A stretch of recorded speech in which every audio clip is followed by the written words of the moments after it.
oke ya. Dan mari mudah-mudahan urang sadaya dilungsuran hidayah taufik ku Allah Subhanahu wa taala. Yuk urang lalajo kana lalakon hidupna jalma anu bener munguh Allah.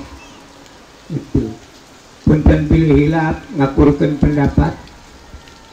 Ai Allah taala ngadamal jalmi nu pangpayuna saha?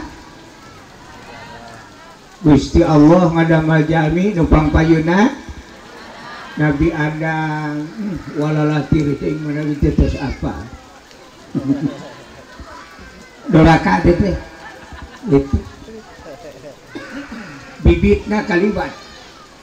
Kan aya diskusi anu teh dilebetkeun kana Al-Qur'an.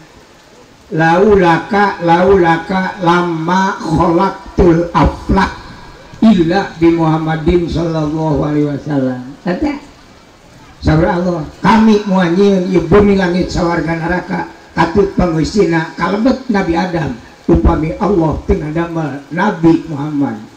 Jadi pangpayun-payunna teh nu didamel ku Allah teh Nabi Muhammad. Tah eta jalmi bener teh eta. Itu. Teu aya nu bener dua. Sehingga Allah ngadawuhkeun assalamu alaika ayyuhan nabiyyu warahmatullahi wabarakatuh. Cobi gali saura Allah, assalamu alaika salamatan kami alaika keur anjeun Muhammad sorangan teu aya nu dibere sajaga sanajan malaikat. Teu aya nu assalamu ala Adam, assalamu ala Ibrahim, teu aya ya. Assalamu alaika ayyuhan nabiyyu kasalamatan kami keur anjeun Muhammad warahmatullahi jeung rahmat kami.